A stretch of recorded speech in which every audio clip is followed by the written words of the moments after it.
All right, we're going to read a story here by the water.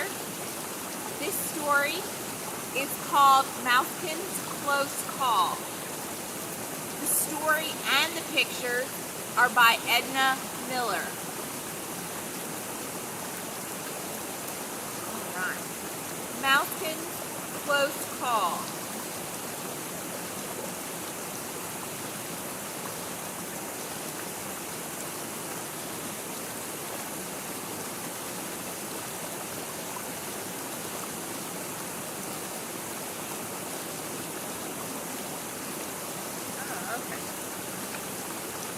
Pages were stuck together today.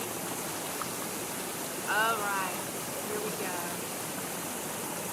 Mousekin watched the trees grow dark. He heard the night wind whisper. It was time for the white-footed mouse to wake and hunt for food in the forest.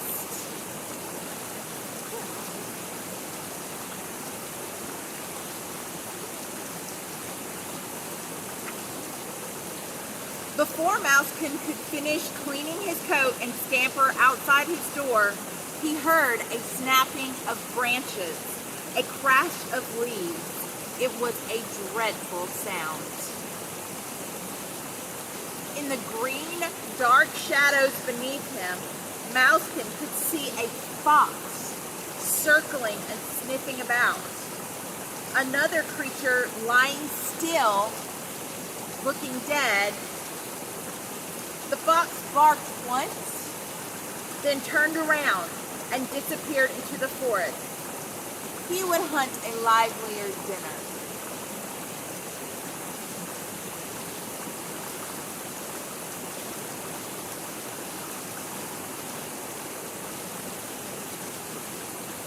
When Mousekin was certain the fox had gone, he hurried down the tree to a pile of leaves where an opossum lay, motionless on its side.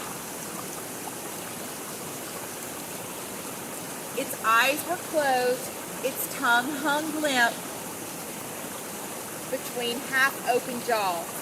Mouse didn't know the possum just pretended to be dead.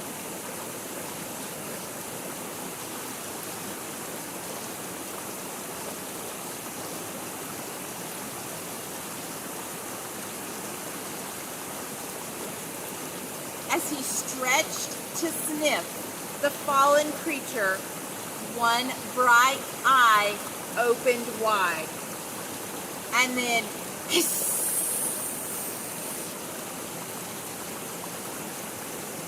When Mousekin dared to look again, the possum had climbed a tree.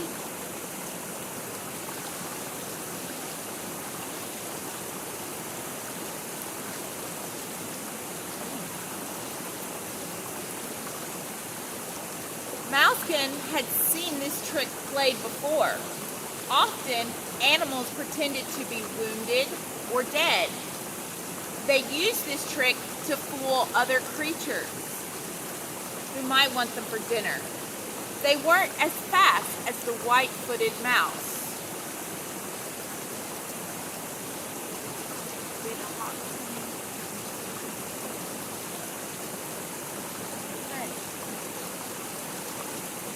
A hog-nosed snake had pretended to be dead.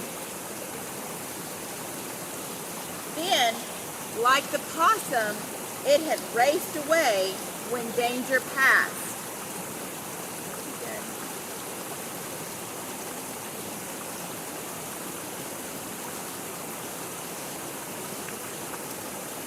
Mousekin had seen a deer pretending to be lame. She limped along as though in pain, her one foot barely touching the ground. Hungry animals would chase her instead of her little fawn.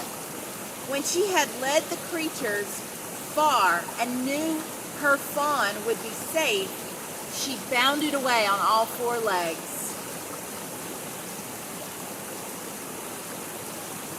By pretending her wing was broken, A quail coaxed a bobcat to follow. She led him away from her chicks in the woods and then flew up and away. See, all the animals are pretending to be hurt, and then the predator comes and is going to get them, and then they fly away really quick. Keeps their babies safe.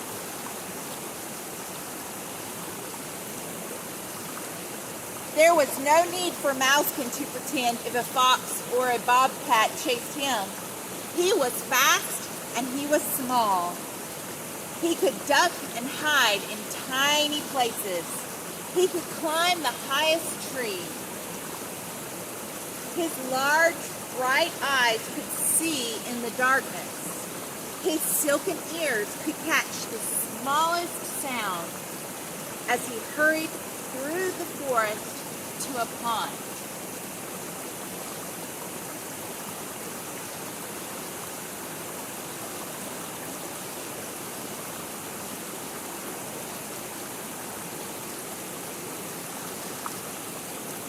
Mousekin gathered weed seeds to build his winter store.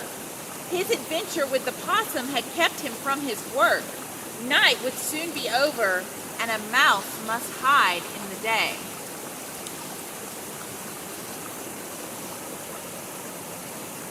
Other creatures hunted then, but not for seeds and berries.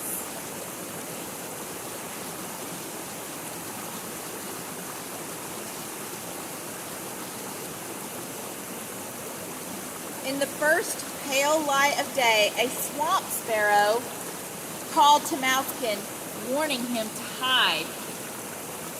But Mousekin was stuffing his cheeks with seeds. He was much too busy to listen.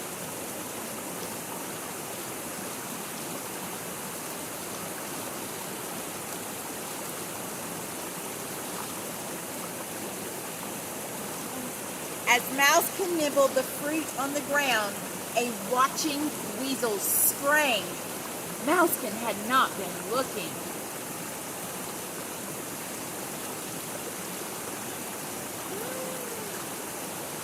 Oh no. Razor-sharp teeth held Mousekin. The weasel had caught his prey. The swamp sparrow called from the reeds again. This time it was an angry warning. The sparrow had spied the weasel coming too close to her nest on the ground. She flew at the intruder in a sudden rush of wings. The sparrow's trying to protect her babies.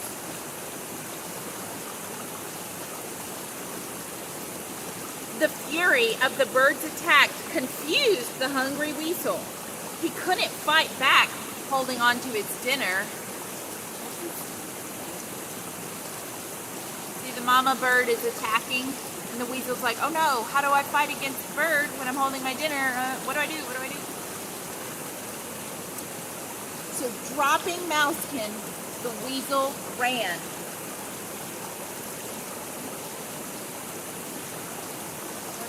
Lucky escape. It was a close call.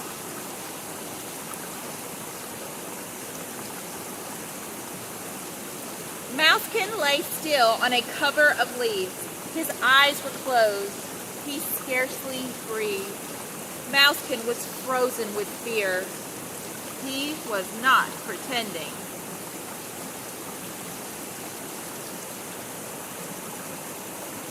The sparrow stayed near eating seeds that Mousekin had gathered for winter.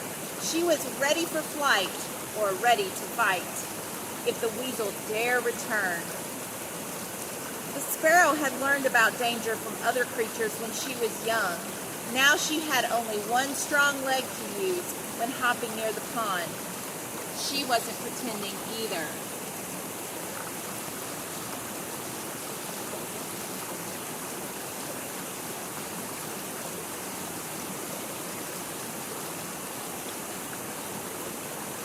When Mousekin recovered from his fright, he stretched and cleaned his coat.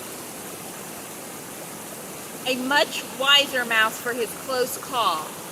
he would remember to stop, look, and listen. Mousekin would remember the sparrow that hopped on one strong leg. She had been really injured. She was brave.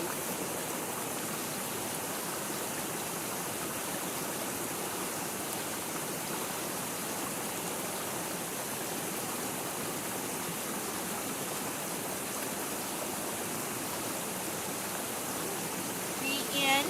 Mousekin's close call. Hope you enjoyed learning about some of the animals that live in the forest, kind of like where we are today. Lots of different creatures and things live in the woods.